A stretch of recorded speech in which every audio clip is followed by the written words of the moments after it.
नमस्कार दोस्तों, आज भारत ने अपने submarine based ballistic missile K4 का सफल टेस्टिंग किया है। DRDO द्वारा बनाया गया ये मिसाइल भारत के दूसरे nuclear powered submarine INS Arihant से फायर किया गया था। इस मिसाइल की टेस्टिंग की चर्चा आज पूरे दुनिया भर में हो रही है। तो आज के सेशन में हम यही समझेंगे कि आखिर इस मिसाइल की नटेस्टिंग है वो इतनी खास क्यों है और इस मिसाइल की खासियत क्या क्या है। सबसे पहले हम बात करते हैं आज की खबर की। कल यानी कि 27 नवंबर 2024 को भारत ने अपने दूसरे न्यूक्लियर पावर्ड सबमरीन है INS अरिहंत से इस मिसाइल को टेस्ट किया था। इस मिसाइल को विशाखापत्तनम से फायर किया गया था बंगाल की खाड़ी की तरफ में। यहाँ पर एक इम्पोर्टेंट बात यह है कि भारत ने कुछ दिन पहले ही ये एक पब्लिक एडवाइजरी जारी कर दी थी कि 27 से 30 नवंबर के बीच भारत जो है मीडियम रेंज की बैलिस्टिक मिसाइल का प्रक्षेपण कर सकता है, इसलिए उस रूट में नो फ्लाई जोन कर दिया गया था। अब हम बात करते हैं मिसाइल K4 की। ये जो मिसाइल है K4 वो एक्चुअली में सबमरीन बेस्ड बैलिस्टिक मिसाइल है जिसको INS अरिहंत से फायर किया गया था। इस मिसाइल की जो मारक क्षमता है वो 3500 किलोमीटर तक है, मतलब इसकी जो रेंज है 3500 किलोमीटर तक की है। आपको जान के हैरानी होगी कि इस मिसाइल की जो मारक क्षमता है उसके अंदर में पूरा का पूरा पाकिस्तान आता है, जबकि आधे से अधिक चीन का भाग आता है। बेसिकली ये जो K4 बैलिस्टिक मिसाइल है वो K15 जो पहले की मिसाइल थी उसका ही अपग्रेडेड वर्जन है। K15 बैलिस्टिक मिसाइल जो थी वो K4 से पहले का वर्जन है। इसकी जो मारक क्षमता थी वो 750 किलोमीटर तक की थी, मतलब इसकी मारक क्षमता काफ़ी कम थी। अब यहाँ पे एक सवाल ये आता है कि आखिर भारत को K4 की ज़रूरत क्यों है। बेसिकली जब पहले K15 बैलिस्टिक मिसाइल भारत के पास थी तो उसकी रेंज सिर्फ 750 किलोमीटर तक थी। इससे प्रॉब्लम ये आ रही थी कि अगर भारत को पाकिस्तान या चाइना में जाके हमला करना होता तो उसको उनके जो समुद्री क्षेत्र में उनमें जाके प्रवेश करके ही उस पर अटैक कर सकते थे, क्योंकि जो रेंज थी 750 किलोमीटर तक की थी। इससे ये खतरा हमेशा बना रह सकता था कि दुश्मन देश की जो मिसाइल्स है वो इन सबमरीन्स को ख़त्म कर सकती थी। लेकिन अब K4 मिसाइल की जो मारक क्षमता है वो 3500 किलोमीटर तक की है, मतलब अब जो K4 मिसाइल्स है वो अपने ही समुद्री क्षेत्र में रख के हमला कर सकती है और इसके रेंज में पूरा का पूरा पाकिस्तान और आधे से अधिक चीन आता है। अब यहाँ पे एक सवाल आता है कि भारत के पास कितने न्यूक्लियर पावर्ड सबमरीन मौजूद है। बेसिकली न्यूक्लियर पावर्ड सबमरीन को हम लोग SSBN भी बोलते हैं। SSBN का जो फुल फॉर्म होता है S for submersible, S for ship, B for ballistic and N for nuclear. अगर SSBN को कंबाइन कर देते हैं तो उसका जो फुल फॉर्म आता है वो होता है nuclear power ballistic missile submarine. मतलब SSBN एक ऐसी सबमरीन्स होती है जो न्यूक्लियर अटैक करने के लिए कैपेबल होती है। तो बेसिकली भारत के पास आज के तारीख में ऐसे 2 SSBN ऑपरेशनल है, जिनमें से पहला है INS अरिहंत। INS अरिहंत को भारतीय नौसेना में 2016 में शामिल किया गया था। अक्टूबर 2022 में INS अरिहंत से ही K15 बैलिस्टिक मिसाइल्स का जो प्रक्षेपण किया गया था। K15 बैलिस्टिक मिसाइल की रेंज है वो 750 किलोमीटर तक की है। उस वक्त जब ये K15 मिसाइल का प्रक्षेपण किया गया था उसके साथ ही भारत जो है दुनिया के उन चुनिंदा देशों में शामिल हो गया था जिनके पास समुद्र के अंदर से न्यूक्लियर अटैक करने की कैपेबिलिटी मौजूद थी। आज की तारीख में हम बात करें तो ऐसे सिर्फ 6 देश मौजूद हैं जिनके पास ऐसी कैपेबिलिटी मौजूद है। अब हम बात करते हैं दूसरे SSBN की। जो दूसरा SSBN है उसका नाम है INS अरिहंत। INS अरिहंत को इसी साल 29 अगस्त 2024 को भारतीय नौसेना में शामिल किया गया है। वो बैलिस्टिक मिसाइल की टेस्टिंग की गई है वो इसी INS अरिहंत से की गई है। बेसिकली INS अरिहंत जो है वो INS अरिहंत का ही अपग्रेडेड वर्जन है। अब हम INS अरिहंत और INS अरिहंत के डिफरेंस को भी समझ लेते हैं। INS अरिहंत और INS अरिहंत जो है दोनों जो है न्यूक्लियर पावर्ड सबमरीन्स हैं और इन दोनों की कैपेसिटी की बात करें तो इन दोनों की जो कैपेसिटी है वो 83 मेगावाट की है। साथ में ये दोनों ही 6000 टन का वाटर डिस्प्लेसमेंट कैपेसिटी के साथ आते हैं। लेकिन यहाँ पे एक छोटा सा डिफरेंस ये है कि INS अरिहंत जो है वो K-15 बैलिस्टिक मिसाइल से लैस है, जबकि INS अरिहंत में 4 लॉन्चिंग ट्यूब है जो उसको K-4 बैलिस्टिक मिसाइल्स को लॉन्च करने की कैपेबिलिटी प्रदान करते हैं। INS अरिहंत में 4 K-4 बैलिस्टिक मिसाइल्स या 12 K-15 बैलिस्टिक मिसाइल्स के साथ साथ 30 ट्राइपॉड्स को भी एक साथ फायर किया जा सकता है। आपकी जानकारी के लिए बता दें कि INS अरिहंत और INS अरिहंत जो हैं वो भारत के ATV मतलब एडवांस टेक्नोलॉजी व्हीकल्स प्रोजेक्ट के अंदर आते हैं। इस प्रोजेक्ट की शुरुआत है 1991 में की गई थी, जो भारत के समुद्री क्षेत्र में परमाणु शक्ति को बढ़ाने के लिए किया गया था। अब यहाँ पे एक सवाल ये आता है कि भारत जो है न्यूक्लियर बेस्ड सबमरीन के जो न्यूक्लियर कैपेसिटी के पावर में पूरे ग्लोबली कहाँ खड़ा है। जैसा कि मैंने आपको पहले भी बताया है कि इस तरह की जो कैपेबिलिटी है दुनिया के सिर्फ 6 देशों में ही है, लेकिन भारत अगर कंपैरिजन की बात करते हैं तो आज के डेट में भारत जो है यूएस और चाइना से काफ़ी पीछे खड़ा है। अगर हम चाइना की बात करते हैं तो चाइना के पास जो सबमरीन बेस्ड बैलिस्टिक मिसाइल्स है उनकी रेंज 10,000 किलोमीटर तक की है। मतलब आप सोच सकते हो कि हमारी रेंज 3500 किलोमीटर तक की है, बट उनके पास 10,000 किलोमीटर रेंज तक की SLBM मतलब सबमरीन लॉन्च बैलिस्टिक मिसाइल्स की कैपेसिटी मौजूद है।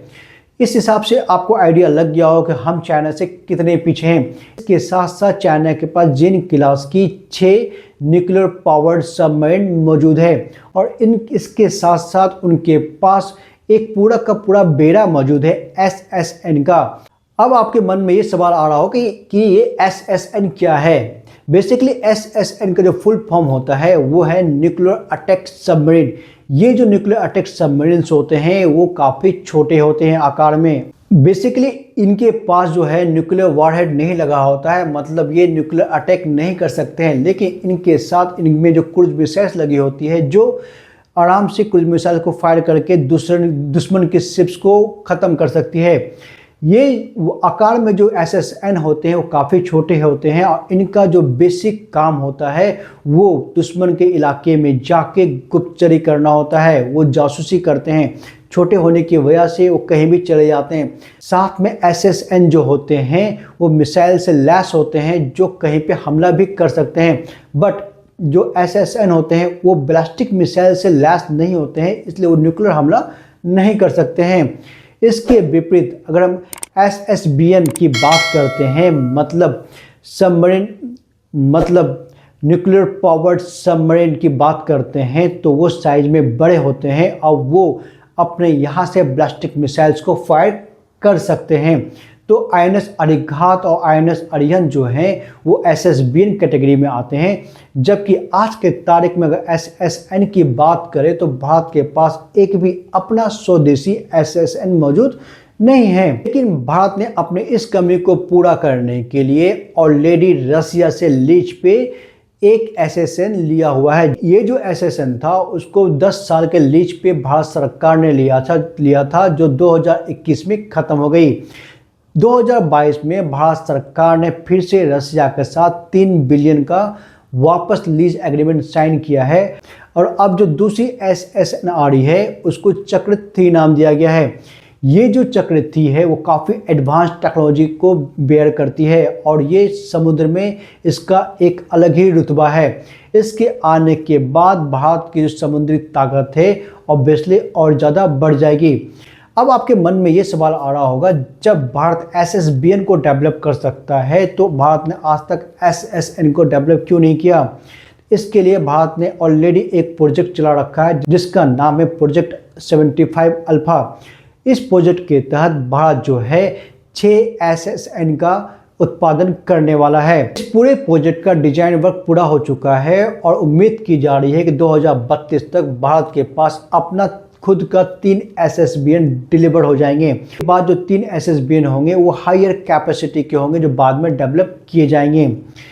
इसके साथ साथ SSBN के बारे में भी हम आपको एक बात बता दें कि भारत के पास जो अभी 2 SSBN मौजूद है INS अरिहंत और INS अरिहंत, उसके साथ साथ तीसरा जो है INS अरिदम जो है वो ऑलमोस्ट रेडी हो चुका है और वो जो है 2025 तक भारतीय नेवी में शामिल हो सकता है। इसके साथ साथ भारत जो है अपने चौथी जो है SSBN को भी लाने की तैयारी कर रहा है, जो बहुत जल्द ही 2030 तक भारतीय नेवी में शामिल हो सकती है। साथ साथ DRDO जो है वो K4 मिसाइल की मारक क्षमता और रेंज को धीरे धीरे बढ़ा रही है।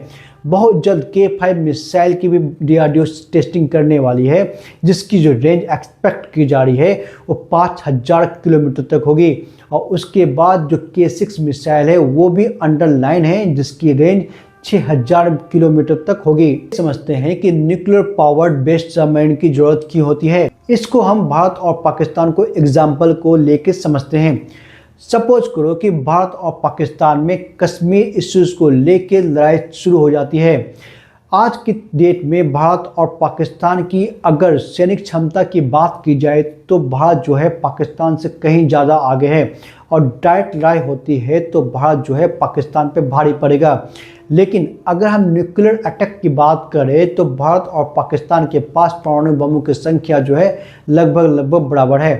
अब पाकिस्तान अगर परमाणु बम गिराता है तो उसके जहन में हमेशा एक सवाल रहेगा, अगर पाकिस्तान ने भारत पे परमाणु बम गिराया तो भारत जो है उस पर अटैक कर सकता है वापस परमाणु बम से, जिससे पाकिस्तान का ज़्यादा नुकसान होगा और भारत के का कम नुकसान होगा। इस केस में पाकिस्तान क्या करेगा, वो ज़्यादा से ज़्यादा परमाणु बम भारत पे गिराएगा, जिससे भारत में ज़्यादा से ज़्यादा तबाही हो और भारत रिटेलिएट नहीं कर सके। इस केस में भारत के पास दो ऑप्शन हो निकल के आते हैं। पहला, वो अपने जो परमाणु बम हैं उनको ऐसी जगह पे रखे जहाँ पे इन चीज़ों की जो पाकिस्तान के द्वारा गिराए गए परमाणु बम की पहुँच ना हो, या तो वो जो उड़ने वाले जेट विमान से उन पे लगा के छोड़ दे जिससे वो हवा में रहे, परमाणु बम का असर ना पड़े, या फिर उनको ऐसे ऊंचे पहाड़ों पर रख दे जहाँ पे परमाणु बम की पहुँच ना हो, या फिर अंडमान निकोबार द्वीप समूह या किसी ऐसे आइसोलेट में रख दे जहाँ पे अगर परमाणु बम शहरों में गिराया था तो वहाँ तक उनका इम्पैक्ट ना पड़े। दूसरा ऑप्शन जो निकल के आता है कि भारत जो है अपने परमाणु बम को समुद्र के नीचे रखे, क्योंकि समुद्र के नीचे रखने से उनको ट्रेस कर पाना बहुत मुश्किल होता है, और वहाँ जो बम होते हैं, जो न्यूक्लियर पावर कैपेसिटी होती है, वो जो है वो स्टिल्थ रहती है, वो छिपी हुई रहती है, वो दिखता नहीं है। इस केस में क्या होता है, अब भारत जो है जब पाकिस्तान जो भारत पर हमला कर चुका होगा तो भारत जो है समुद्र के द्वारा जो रिटेलिएट कर सकता है, पाकिस्तान पे हमला कर सकता है। ये न्यूक्लियर बेस्ड जो सबमरीन्स होती है उनकी जो डिमांड होती है वो काफ़ी ज़्यादा बढ़ जाती है इस तरह के केसेस में। उम्मीद है कि इस खबर के हर पहलू के बारे में मैंने आपको अच्छे से समझाया है। अगर जानकारी अच्छी लगी होगी तो दोस्तों के साथ साझा जरूर कीजिएगा, और अगर आप चैनल पर नए हैं तो हमारे चैनल को सब्सक्राइब जरूर कीजिएगा। जय हिंद, जय भारत।